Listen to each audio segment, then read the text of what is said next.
Ready to elevate your home? Picture this: central heating, a cozy fireplace, or your dream walk-in closet. Build a backyard oasis, go green with solar panels, or start a business. It's all possible with Figure's home equity line of credit. Unlock up to $400,000. Apply online in 5 minutes. Funding in as little as 5 days. Head to Figure.com and transform your home. Figure Lending LLC, DBA Figure, Equal Opportunity Lender, NMLS 1717824. Terms and conditions apply. Visit Figure.com for more information. For licensing information, go to www.nmlsconsumeraccess.org.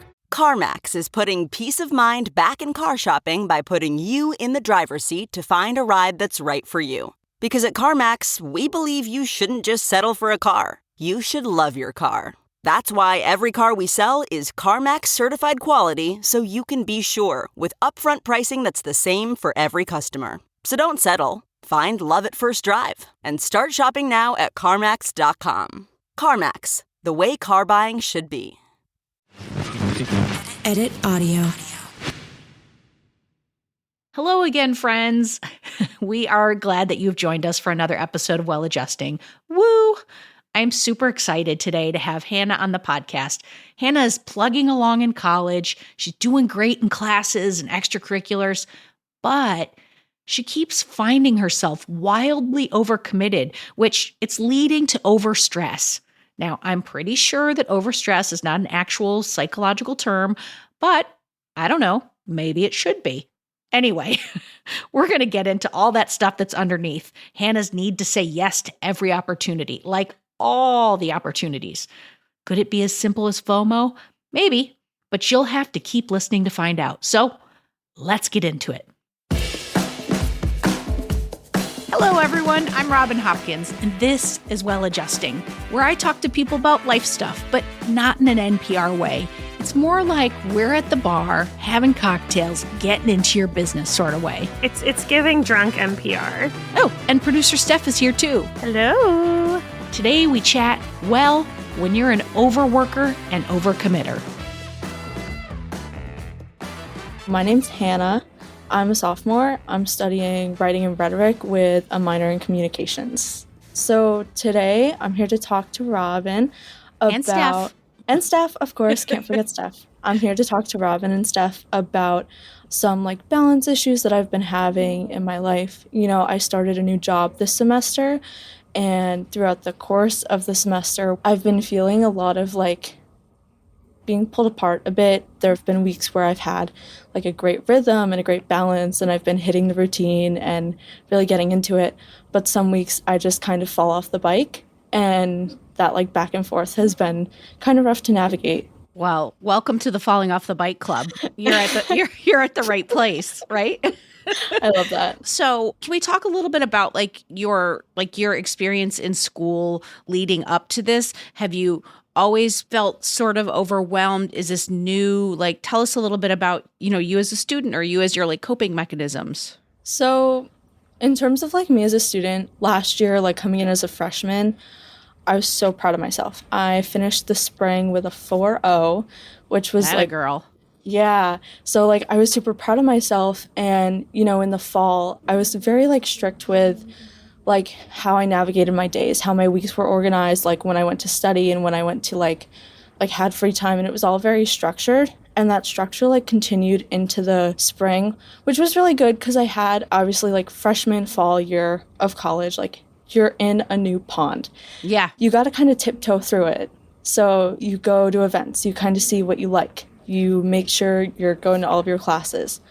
And so in the spring, I came in with that really awesome confidence. I know what I'm doing. I know how my schedule works. I know how I like my week to work. And I finished very strongly. And I was really excited about sophomore year. But towards the end of the spring, I applied for a job in our student government, and working the job so far has been great. But in the summer, leading up to before I started the job, I was so nervous. I was very anxious about starting the job and also taking 18 credits. That's a full schedule. That is a full schedule. And at the time, I was also going to be working a second job, which would also run on Fridays, where I would be working with first-year students in a classroom. Mm-hmm. And right as the semester was coming up, I was like planning out my like schedule and looking at how my week would be, and I was like, that is too much. You're like, what have I done? Yeah. So I ended up having to like reach out to the woman in charge of like the first year like relations job, and I was like, I'm so sorry. I set myself up for this and I would love to be invested in this in the future, but I cannot be a part of this right now because I don't have the time. Right. Well, that's a great move that you did that you you looked at it and you recognized that your way of working that was going to be too much. Did that relieve some of the anxiety? And I think also I still would love to hear if like it sounds like you're a very I want to say like meticulous in terms of like scheduling and preparation. And so you took that transition from high school to college fairly easily. But has there been like a component of anxiety that goes alongside that, of being that meticulous and being that structured? Is there a pressure? Yeah. So like I do get very nervous about like if I'm off by like an hour on my day. So, you know, either it's I was really tired and I wanted to sleep in for an extra hour, so I didn't get up when I was supposed to go, and now I have to shift my time back. So like if I was supposed to be at the library at a certain time in the morning, I have to push that hour back, and then that affects, you know, the amount of time I have to prep for my next class. So sometimes when I do need to take like a minute for myself, or when I need that extra hour of sleep because I was up late, then like I just feel like I'm running to catch up. And it's the worst. Well, you feel like that because it sounds like you are. It sounds like Steph. When I first met Steph, she was doing like a presentation to a bunch of young people who maybe wanted to be editors, and she was talking about the career of being an editor. And I remember she said to folks like, don't just take 40 hours a week and times it by your hourly rate, because she's like, then you're going to be working 75 hours a week because you also have to build in time, you know, non-billable hours for emails and whatever. Mm-hmm. And I'm thinking the comparison in your life is you took every available awake time and then you times it by 40 and you were like, I could do a thing here. I could do a thing here. And I'm just wondering, like, do you have any built-in time to be able to sleep in, or to be able to just fuck around and like go to a bar with your friends, or just go to a concert, or like, do you have built-in time for that? Or are you so scheduled that that doesn't exist? I usually don't have a lot of time for that stuff during the week. My weekends look a little bit differently, but they still are like meticulously scheduled. Like I have routines per the day. So like on Saturdays, like actually starting like last week, I had to set a rule for myself that on Saturdays, I'm not going to look at my homework. That's great. I'm not going to like check my email. I check my email on Sunday. So I like go out. If like my roommates are going out, then I go out with them. We go to town. We go to the farmer's market, and it's just like my day. If I need to do my laundry, then I can do it. If I don't want to do anything, then I don't have to do anything. Yeah.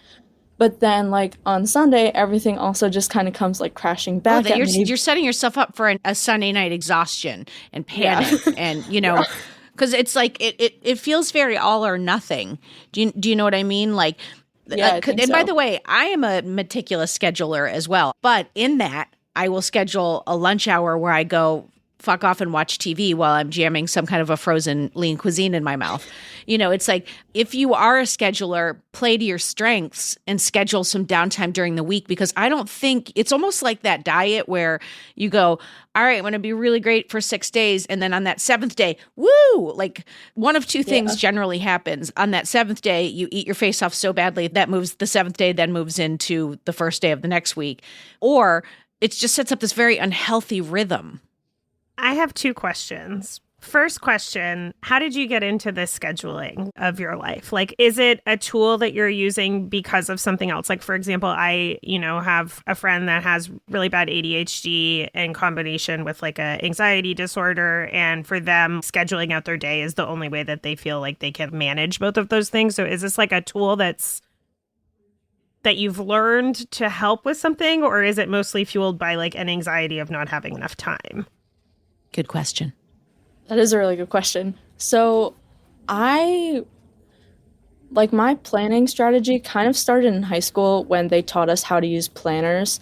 And my high school did not teach us shit about shit. Neither did mine.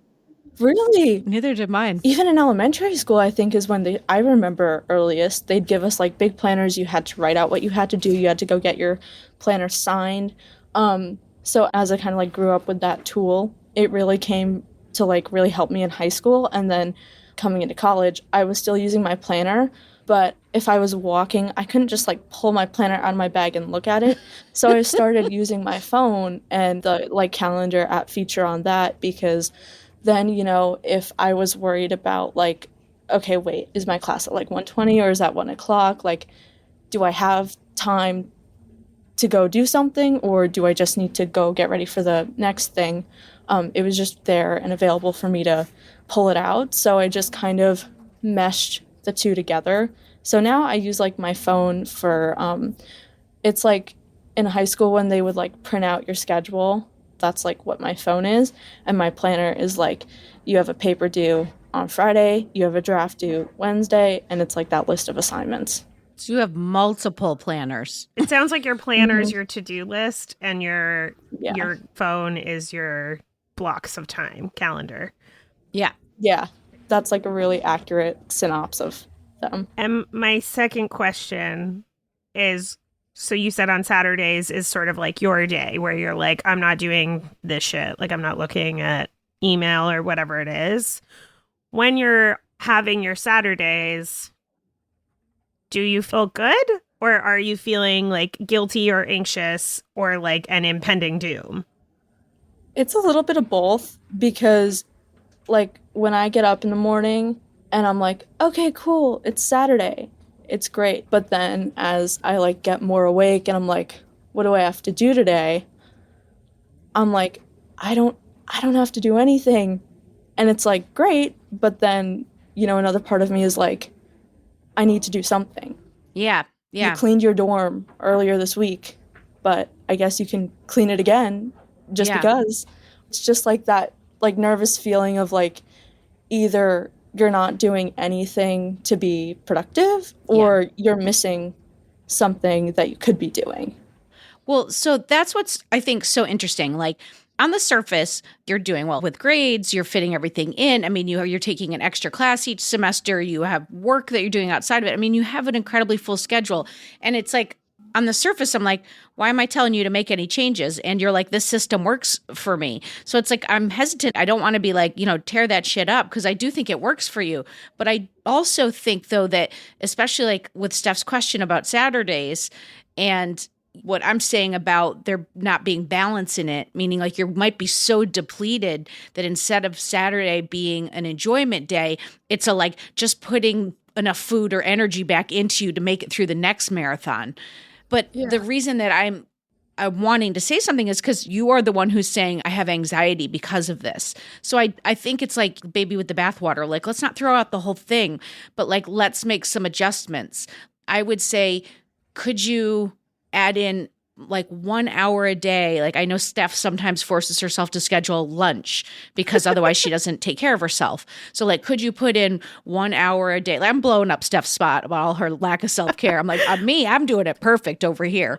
No, but like putting in 1 hour a day or whatever's manageable to you, that's either to sleep in or to like watch Instagram reels or TikToks or whatever, like, you know, so that. And then I also wonder, is there an experiment you could do where for like a couple of days, you don't do anything, or even for part of the day? Because I know like, and the reason I'm suggesting this is because I took a month off this summer, and it was the first time I've ever taken a significant amount of time off, and I did not know what the fuck to do with myself. Like, I tried to be, don't nod so hard, Steph. She was like, yep. She was like, she's still emailing us.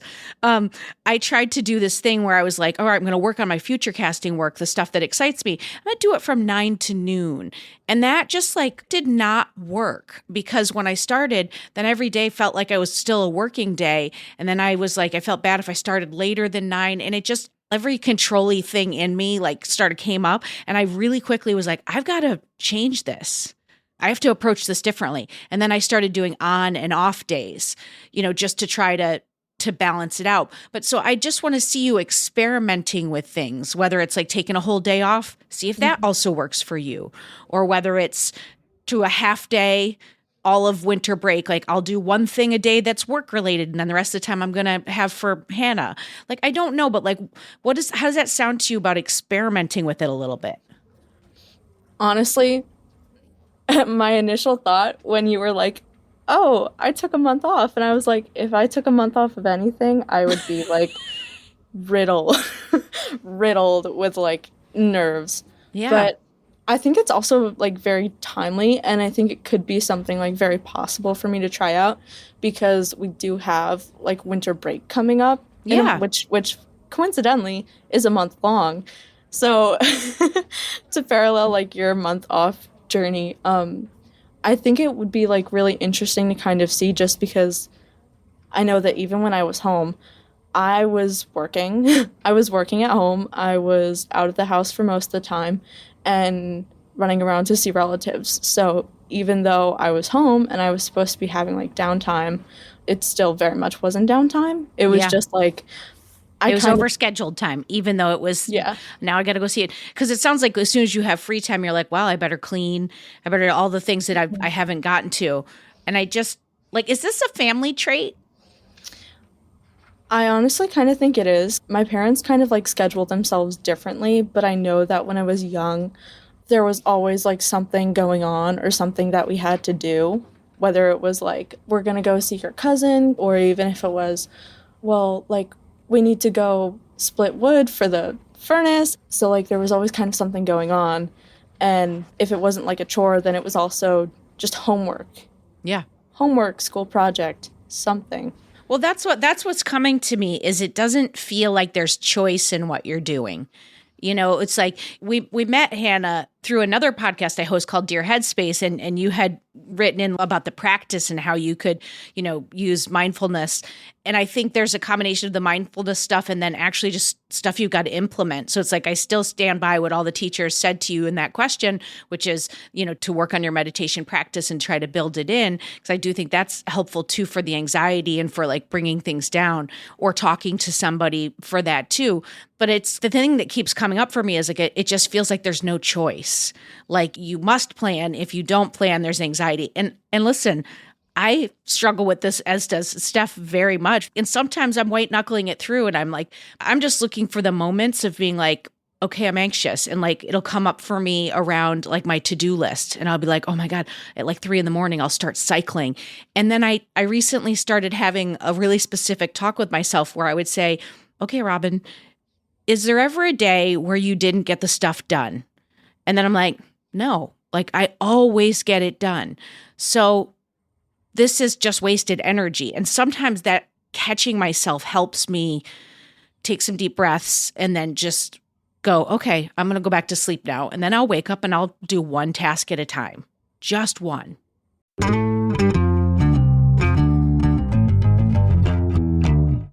All right, people, raise your hand if you have ever been personally exhausted by email, right? Same, friend, same. We're all so constantly inundated with email. And if you're like me, going through your inbox becomes less about responding to everything and more about just finding a way to keep tabs on the messages that really matter, you know, like the ones from the school telling me my kids are in trouble that I get all the time. Anyway, that's where SaneBox comes in. Think of it as an EMT for your email. As messages flow in, SaneBox does the triage for you, sifting only the important emails in your inbox and directing all the other distracting stuff, you know what I'm talking about, into your Sane Later folder. So you know what messages you need to pay attention to now and what stuff you can get to, like, you know, like eventually after maybe a nap or, I don't know, a cocktail. It also, and I know I'm waxing poetically, but it has some very handy features like the Sane Black Hole, where you can drag messages from annoying senders that you never want to hear from again. Bye, friend. Oh, and it also has Sane reminders to ping you if someone hasn't replied to your email by a certain date. I mean, nothing like having to follow up on your follow-up, am I right? All right, best of all, you can use SaneBox with any email client or phone anywhere you check your email. I mean, come on. See how SaneBox can magically remove distractions from your inbox with a free 2-week trial. That's a deal. Visit sanebox.com/well today to start your trial, and you're going to get a $25 credit. That's sanebox.com/WELL. Go ahead, folks, get it.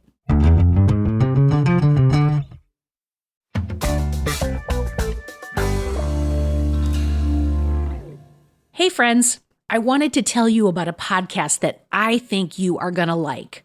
Okay, Bill Burke is the host of the weekly podcast Blue Sky, where he interviews individuals tackling the world's most significant challenges with hope and optimism. Sounds right up your alley, right? Exactly what we thought. All right, it's brought to you by the Optimism Institute, which was also founded by Bill, to sprinkle a bit of positivity on your view of the future, especially with the media often showing us just the gloomier side of things. On Blue Sky, you're going to hear optimism about topics on everything from climate change and AI to homelessness and immigration and more, and they're offering diverse perspectives. You're going to finish each episode feeling brighter about the world and optimistic about our collective future. The name Blue Sky, well, it's inspired by a meditation prompt symbolizing the idea that beyond the clouds, there's always blue sky, encouraging a broader perspective. The Blue Sky podcast is available for listening on all major podcast platforms, inviting everyone to look beyond the clouds and embrace a more hopeful view of the future. I'll tell you what, I'll be listening.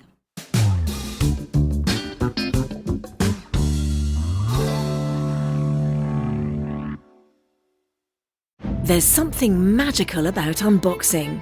When you unbox BritBox, you uncover a world of British entertainment. Stream the UK's most brilliant series, including new and upcoming seasons of Shetland, Father Brown and Death in Paradise. Plus new originals like Payback, Irving Welsh's Crime and Archie, the story of Hollywood's greatest leading man, Cary Grant.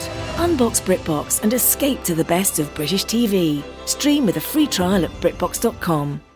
I have two things I want to say, and I don't know which one to do, but because we were just talking about like meditation practice and mindfulness, I'm going to say this. When I first started freelancing, I was working a full-time job, a part-time job, and I was finishing one school course, and I was freelancing, trying to build my business. So like absolutely no chill. We all know I have no chill, but I was like doing all of the things. And so I had to be really regimented. But I was listening to like a podcast and it was talking about productivity and like the idea that people are productive at different times of the day in different ways. And there's like different kinds of productivity. And so I was like, well, I'm probably always going to work for myself in some capacity. And so I want to like figure this out for myself. And so I started doing this thing where before I would do the work for myself, because I didn't control my schedule at the bar or whatever, I would do like a check-in, like a body check-in and be like, okay, like, do I feel like I am going to be productive? And I do think that is a skill. Maybe not productive. Like, how am I feeling right now? And like, do I want to be doing this? I think having that singular moment before you start doing something can be really important, just in terms of like deciding like, oh, I'm actually hungry, or I actually don't think I'll be good at this right now, you know, and it can actually make you more productive. I just want to say what I love about what you're saying, Steph, is you're telling Hannah to like check in with her body and with her gut instincts of where she is in the day versus being, you know, tied to the calendar or in addition to or an accompaniment with it. And I think that's really great advice. It's hard to do, but that is the choice, right? You're being able to make the choice then. And you don't have to always make the choice, but at least you get in the habit of like, I'm like, oh, I'm hungry. And I don't make the decision to like go eat lunch, you know, because I'm like, I have to get this done. But at least then at the end of the day, I'm like, okay, well, I did check in and I did know that and I made that decision. And it kind of like puts the power back in your body or something, you know, like you made the choice to do that. It wasn't just like a mindless decision that happened to you. But I also, you had a second I want thing. to ask a question, because when Robin said like, I took a month off. Your face, Hannah, was like, oh my God, I just saw a ghost like in this library that I'm recording in. And I was like, uh-oh, like something happened, and nothing happened. That was just your reaction. So, I mean, something did happen inside of you. But I guess I want to know, you described it as like I would be riddled with anxiety. What is that anxiety for you?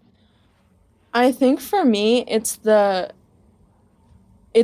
like, you have things that you could be doing, but you're purposely like not doing them. Like that. But what happens if you don't do them? What's underneath that, Hannah?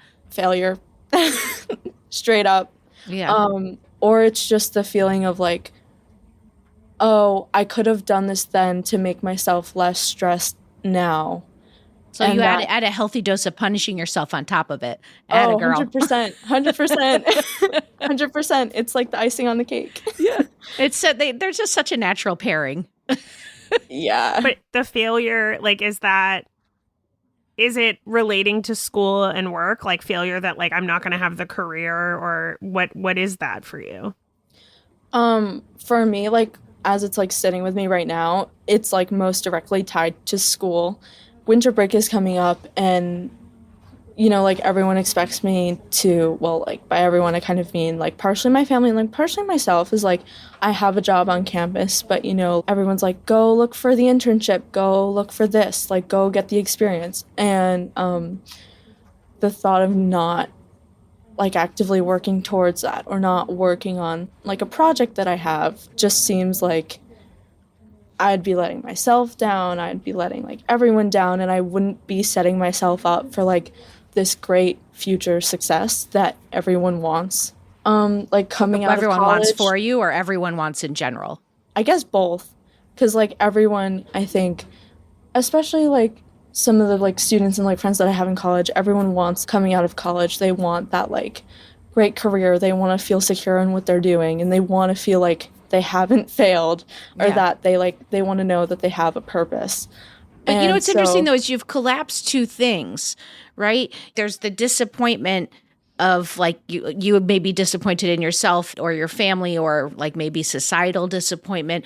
But you do understand, like, even if you graduated, even if you were like 4 credits short and never graduated, I don't get the impression you wouldn't go on to be successful. Like, that part is a little bit of a, like, when you're in the fear and is a narrative versus what's definitely, you know, true. So that's why I feel like you're in the fear. And what if you played out the worst case scenario? Like, so I don't know, you didn't graduate. And so like, what's the worst case scenario? And then is there space in that? You know what I'm saying? Is there space in thinking that way, of just bringing yourself over to worst case scenario, or bringing yourself over and being like, it's all going to be okay?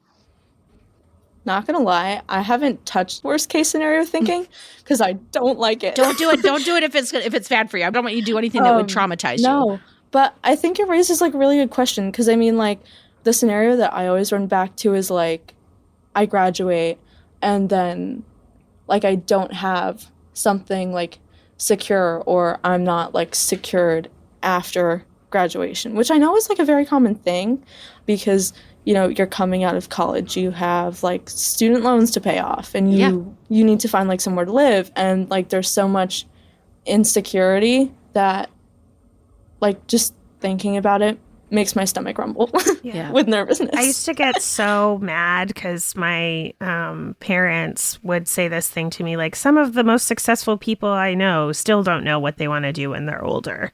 And I was like, shut the fuck up. Whatever. Yeah. I'm sorry. But like, that's so annoying. And like, now I'm like, okay, I'm like 34. And I'm like, looking back, I'm like, I graduated with a fine arts degree. I worked a bajillion jobs. Podcasting wasn't even a thing. And now I own a production company. Like, that was never on my radar. And it might not be, like, there might not be podcasts in 20 years. Like, I have no idea. So, like, I guess that insecurity, like, I felt so much in college, and I still feel all the time. And the only way that I am able to combat it in myself is to be like, what are the things that have proven that I'll be okay? And all of those things are not external. Those things are all internal. Like, I'm a scrappy ass bitch. I'm smart, and I'm kind. Like, those are the things that I can come back to. And those are things that are like my core values and my core truth. And I know that I'll be okay. And like, I know I said this on another episode of this and it's a little corny, but like, you know, building a home or like building like your security within yourself is the only way that I have found to be able to like calm the like idea that there's so much insecurity around my future and like maybe I won't even have a house to live in, you know, like all of those thoughts I still have all the time, but I'm constantly on like a hamster wheel of getting more things, like getting a nicer house or living in a different place, and I still have the anxiety. So like moving the goalpost. I'm a champion at that. Like it's so silly, but I'm in the same place as you, and I've been there since college, and the only advice that I have is like to, you know, come back to the things that you hold true inside you and build that security. Yeah. Well, that's why I say that some of it is strategies and some of it is just dealing with, like, it sounds like that's maybe your preset. It could be like where you come from. It could be the way you were raised. You know, mine was a reaction to trauma, as was Steph's. So it's like it could be any number of these things, but to a certain extent, it doesn't matter. You are who you are. So it's like, what strategies can you try that might help you release some of the anxiety? Are you talking to anyone? Like, I love that you're, you know, working a meditation practice, but are you talking to someone? Or in the past, have you, and do you find that helpful if money's an issue in terms of like paying for a therapist, or is there on-campus support? Like, what can you do if we are who we are to a certain extent? We can grow, we can, you know, improve ourselves, we can make strides in different directions, but we are like the hardwiring is built. Like, I look at my two kids raised in the same house and they are completely different people. So some of it is at birth of just, you know, who you are as a person, your own little spirit. So if that's the case, you know, what can you do to support yourself? So there was a question I asked in the middle of that. Apologies. But it was like, are you talking to anybody? Do you consider that? So I have for a little bit. Shout out to the counseling center here at Pace. They slay. I have for a little bit, just mainly in like responding to like some family stuff that I've had going on. But another like person that I like really love to talk to is like one of my best friends. She like she knows me better than myself sometimes, which is just really funny because I could be sitting across from her in like a coffee shop and she'll like look at me and she'll be like, "What are you thinking right now?" And I'm like, "Why are you saying that?" And she's like, "Because I'm getting the vibe that you're kind of anxious. And I don't think that you have anything to be totally anxious about right now. So, like, what's going on?" And I'm like, "Oh, you got me." Isn't that nice when someone can pick that out for you until you were able to for yourself? Yeah. That's really nice. The last time she visited was for her birthday, and I had, like, worked with my roommates to, like, surprise her with a cute little thing. And I was very nervous about, like, her, like, getting to campus, getting her, like, parking pass, like, credentials, whatever, and then, like, having everything be organized at the dorm room. And even after, like, everything was flawlessly executed, flawlessly fine. But even afterwards, she was like, "Is something still on your mind?" And I was like, "I'm just really nervous that, like, you're not gonna have a good time and that we didn't do enough." And she was like, "Girl, you literally, like, knocked my socks off." She was like, "I was surprised. I didn't even know this was happening." Sometimes I, like, can kind of catch myself getting caught up in, like, being too invested in the, like, vibe of an environment and really, like, in tune of, like, how people are feeling and, like, what I need to do to either adjust myself or adjust the situation to make it better. So you're just aware of other people and their emotions and where they're at. And yeah. And it's a good thing. Like, I love that I can do that because it helps me in my classes and it helps me at work. But sometimes, like, it just gets a little too much. Yeah. Well, you know, I want to say this, Hannah, and this is like the old mom in me, is like, you know, I think that part of college is a safe place to learn the beginnings of adulting.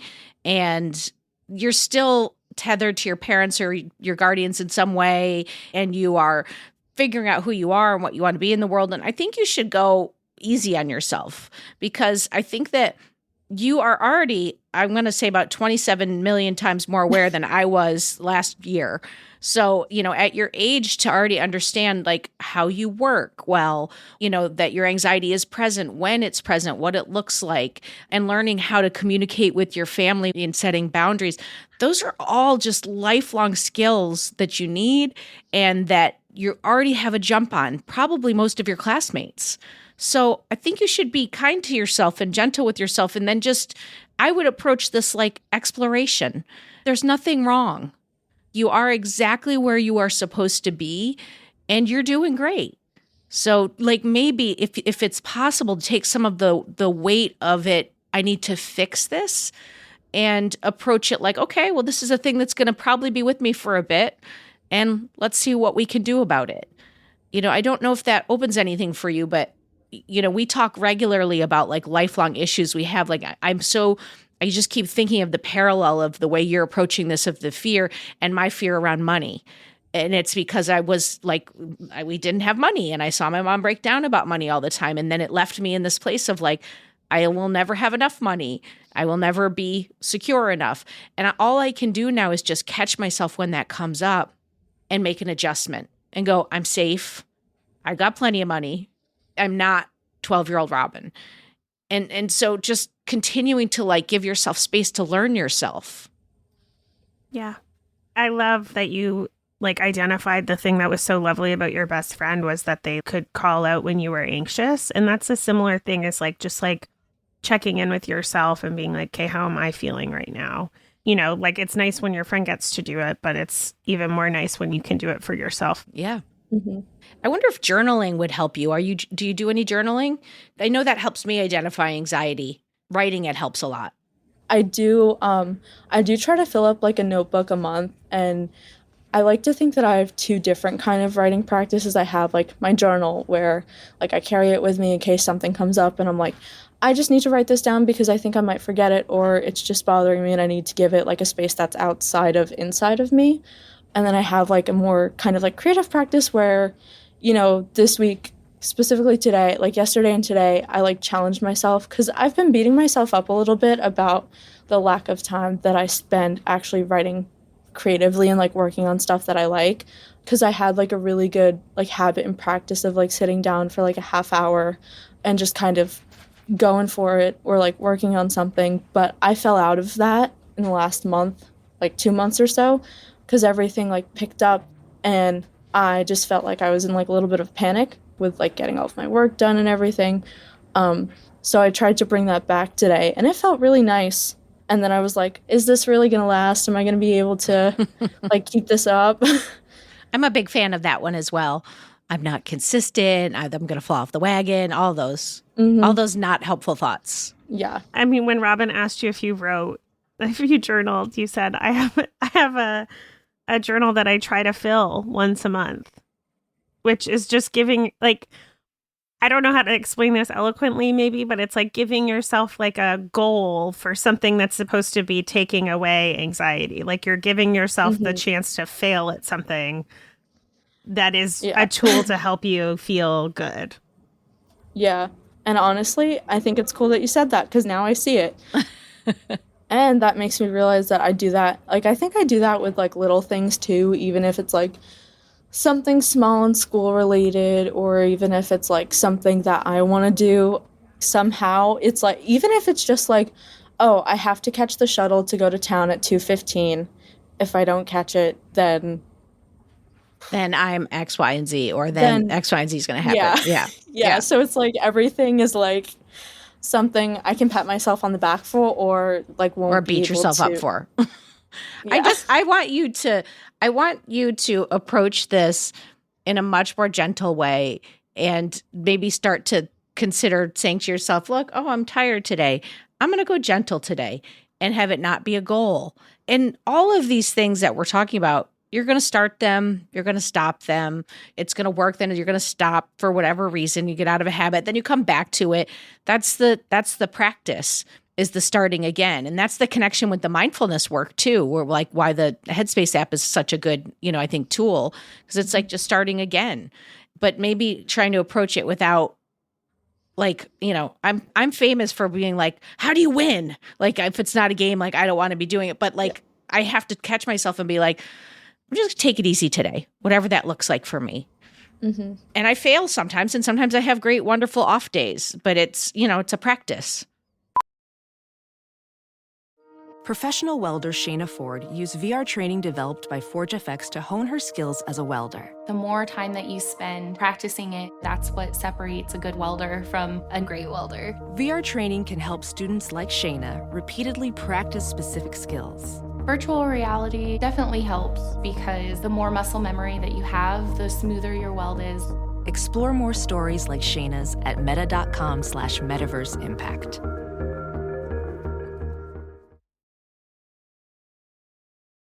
I normally find bras to be so uncomfortable and constricting, but Skims has changed that. You know I love Skims underwear, so I finally tried their bras, and Skims has delivered again. Skims bras are worth the hype for the amazing shape and support they give, but what I wasn't expecting was how comfortable they are too. I've tried so many bras in the past, and the main issue that I have is that they weren't supportive enough, to the point where they felt slouchy. I love my Skims wireless form bra because it's so comfortable and supportive. The older I get, the more I care about actually being comfortable in what I wear every day. And with my wireless form bra, I no longer have to sacrifice my comfort for the support I need. Shop Skims bras at skims.com, now available in 62 sizes, 30A to 46H. Plus, get free shipping on all orders over $75. If you haven't yet, be sure to let them know we sent you. After you place your order, select podcast in the survey and select our show in the drop-down menu that follows. A new year is a new chance to focus on you. You're probably already picturing yourself struggling at the gym, but not all self-help has to mean suffering. Squeeze.com is making it easier than ever to elevate your wellness by delivering a juice cleanse right to your doorstep. It's the easiest juice cleanse you'll ever do that may aid in weight loss, eliminating bloating, clearing your skin, boosting your energy levels, improving sleep, and breaking bad eating habits. Meet all your health goals from the comfort of your home. Get free same-day local delivery or fast free delivery nationwide with code WONDERY today at squeezed.com. I've noticed, just speaking of journaling, that you're taking some notes while we're talking. Are you to-doing? No, I'm not. I promise. This is actually like something that I do even when like I talk to my friend or when I go talk to my therapist is like, she always tells me I'm a good student, and I sit there like with my journal or my notebook, and like anything that she says that like stands out to me or like something that I don't think I'll remember later, I just jot down. So that's what that has been. It's not to doing. I to-do'd this morning.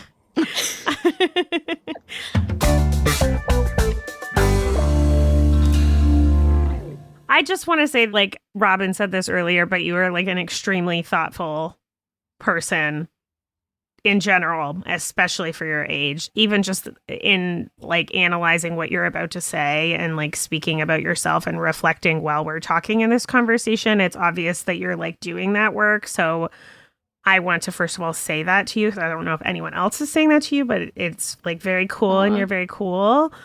But also there is so much, and this is something I have to tell myself all the time. I literally feel like I'm talking to like myself because I have all of the same problems. So like every piece of advice, I'm like, I can't say this because I suck at this too. But the like idea that you can learn a lot from things that are outside, like you can learn a lot from getting your essays done and your papers written and going to your classes on time and writing notes and like doing all these things that are like to-do list things. You can learn probably more about yourself from like being in the moment and playing or like analyzing the world around you and like actually like being yourself in your body in situations. And I find that so hard because it's not as like checklist, I did it, you know? Yeah. But in so many ways, you've got the hard work already done. Yeah. You're already nailing school and listing and knowing how to work. It's really just reminding yourself to chill the fuck out. I mean, it's like, there's nothing worse than when you're in an argument with someone and they tell you to relax. It's literally what I'm suggesting. But I'm saying the same thing to myself as well. Like, Robin, relax. Like, and you're fine. You're fine. Everything's fine, you know? And it's like getting the rubber band and snapping your wrist. Like when people try to quit smoking, they snap. And that's a little mean. And I don't think you need to do that. But I want some kind of nice equivalent of like a check-in. Oh, I'm there. Yeah, a check-in is nice equivalent. Mm-hmm. But like, oh, I'm there. Okay, I'm going to take some deep breaths. Or like I just said to myself yesterday because I felt like I was all bunched about something. And I decided, I was like, I'm going to put my Apple Watch on, which is not on. So high success, but this is what I decided I was going to start doing yesterday. Put my watch on, and when I feel like I'm about to make an action that's not good for me or I start feeling away, I'm going to do the 1 minute breathe on my watch, and then try to make a next right action. Try is all I can do. Yeah. And I think that's all any of us can do is just keep trying and pick ourselves up and try again. Yeah. It's almost like stinks there isn't better advice. I know. It's like, try to be in the moment. Like, yeah. ugh. Yeah. Feel your feelings. Breathe once in a while.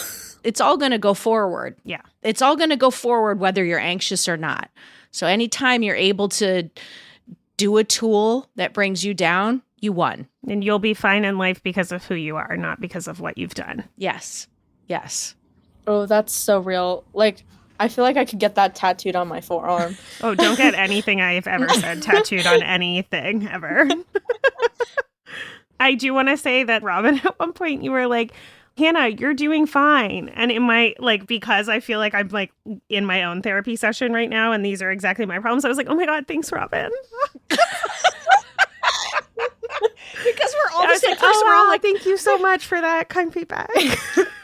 Well, I want to say thank you so much for like joining us today. And I love the connection of like from Dear Headspace to Well Adjusting and like, and that, you know, two sides of an issue from a really mindful perspective. And then from a more, we're all kind of in it together perspective. And I love that. Mm-hmm. Yeah. And you're doing great. You're doing great. You are. Incredible. Everyone in their head just said, oh my God, thank you. Literally like with the hair tuck. Like that's with the, oh my God, thank you.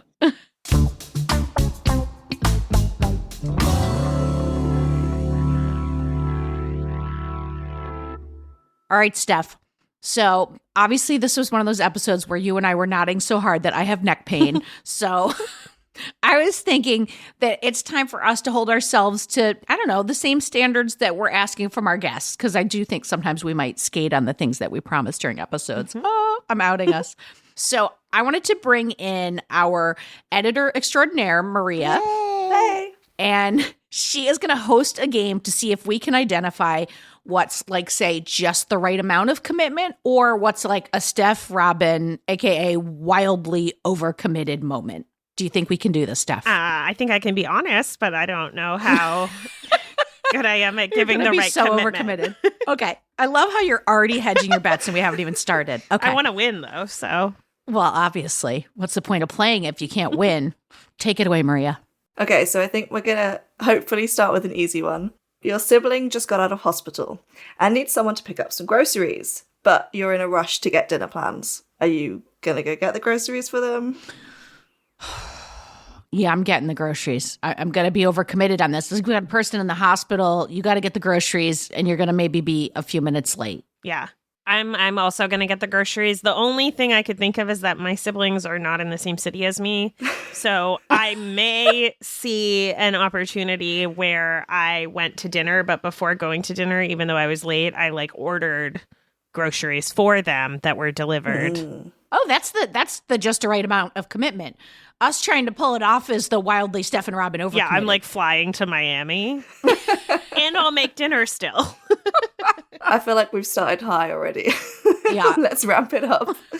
Okay, so what if they need the groceries, but they're really fussy and they like one thing from one store and they like something really specific from another one that's like across town? Are you going to both? Steph, are you placing 2 orders and coordinating delivery somehow? I'm placing 2 orders, and if they want a few things from different ones and I'm running the errands, I'm going to the store with the most and then I'm placing an order from the other. Wow. See, now I don't know if this is because you've put it in family. I'm already like, you're asking too much of me. I just like reverted to 17-year-old Robin who's like emotionally leaving the family. That's what I just did with that question. So I think it was too much commitment for me. Okay. So we're just not committing to anything now. I think I just quit the game in the middle of it. Okay, so we're pivoting away from family. So let's see what happens with your commitment levels here. Your boss has asked you to do a presentation. So you already have quite a busy schedule, but they've hinted if it goes well, you could be in line for promotion. Are you taking it on? Oh, absolutely. Obviously. 100%. And I think, and Steph, I think you got to agree with me here. I believe that that's just the right amount of commitment. That's not wildly overcommitted. That's like ambitious, driven, and we're doing shit. Yeah, I would do my work all, and I would also do the presentation, and I would absolutely slay both. Let's ramp it up. So your boss has asked you to do the presentation, but you have to travel to do it for the weekend, and you're going to miss your partner's birthday. What we saying now? Oh, shit, Maria. Rubs hands together. I would still do it. I would still do it, and it is a Steph and Robin wildly overcommitted. It is. Because it's like we're 100% throwing our partners under the bus. I would still do it. I would throw my partner under the bus, but I would make up for it by also overcommitting to whatever I'm doing to make up for it. Oh, yeah. I'd be like, I'll make this the best birthday ever. Yeah, like there would be like a band at the door when they woke up in the morning with like mimosas, and then like I wouldn't be there, but I would show up the next day with like I would send my friends there. Yeah, like I would plan the whole thing. So not only am I like doing a presentation when I don't have time, I'm now also throwing like an elaborate gala that I won't attend. On top of all that, I would also somehow turn it around.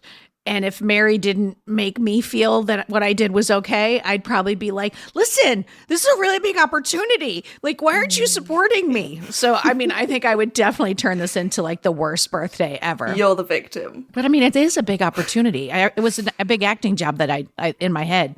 That's what just happened. Yeah.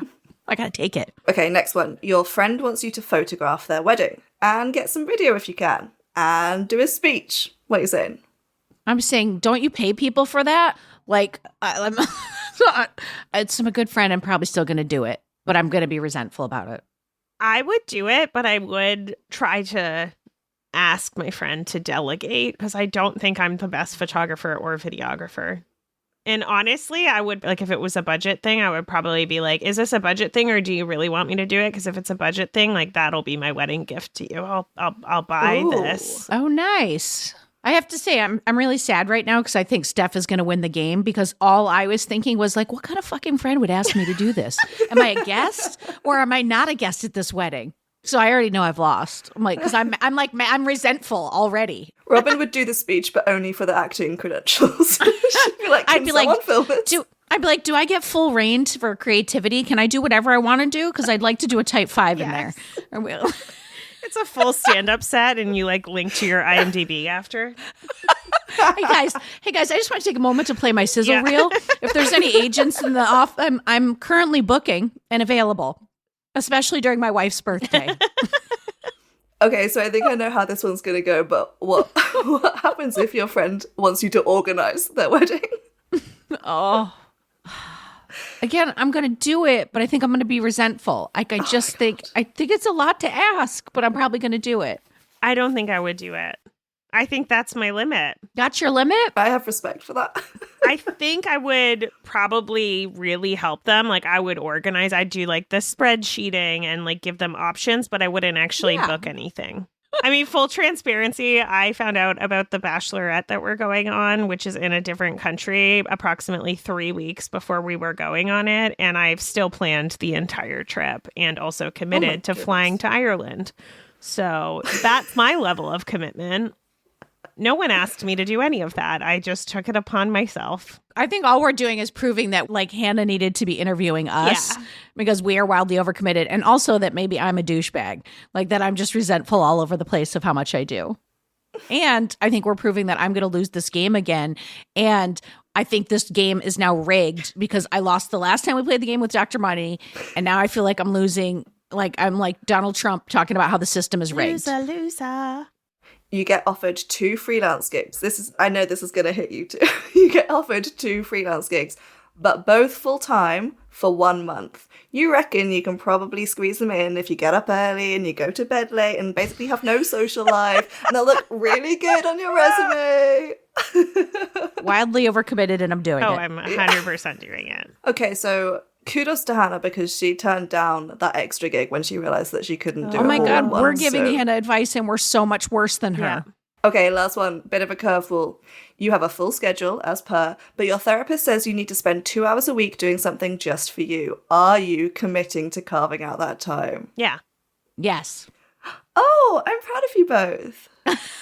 Oh, I thought if it was something for you, you wouldn't commit to it. No, I would do it. Oh, yeah, no. I was already, like, in my head, I was already at the Alamo with an old fashioned watching a movie, eating the chips and queso. I'm on it. 2 hours. That's nothing. I got that. I can schedule that in now. As long as I can schedule it in, I'm good. As long as I can commit to it, then as long as I'm I can in. overcommit. As long as I can overly commit to it, I'm in. As long as I get a present at the end of it, acknowledging how well I did, great. So we've learned that you both do thoroughly overcommit to things that you don't need to, but also you will take that bit of time and commit to yourself. So that's good. Listen, I would like to put in a formal complaint to the judge here because I do feel that some of these were emotionally loaded. And how are we going to say no to best friends? Like, we just have to say, we have to say yes. I mean, we have to. Yeah. I mean, the judge is you, Robin. I have not done any judging on this. I voted against myself. Like, yeah. The moral of the story is that both of us are probably losing at life because we are overdoing way too much. Or are we winning, Steph? Well, I mean, if we're asking us, we're winning, but I think maybe everyone else would disagree. All right. Well, I think it's clear from this game that we have absolutely no ability to normally commit to something. But hey, Steph, to me, the win is that we're super great at overcommitting at everything. All right. No, we can do better. Okay. We're working on it, everybody. Okay. We're working on it. All right. Now, before we go, I just want to say so many thanks to Hannah for joining us today. Look, you got this, Hannah. You're doing great. Now go take a nap or something. And I also want to say thanks to Maria for not just being our amazing editor, but also for making us feel stupid and too busy. Thanks a lot, Maria. For more Robin, and you may need that, you probably don't need it, but like if you do, you can follow me at Real Rob Hops on all the platforms, all the socials, as the kids today say. Well Adjusting is an Edit Audio original series. It's exec produced by Steph Colburn and Robin Hopkins. Our producer and editor is Maria Passingham, and our production manager is Kathleen Speckert. Thank you to the entire Edit Audio team and to you for listening. Oh, hey, before you take out those AirPods, this show is just for entertainment. If you are in need of help, please, please, please reach out to a professional. Go ahead and get that help. You deserve it.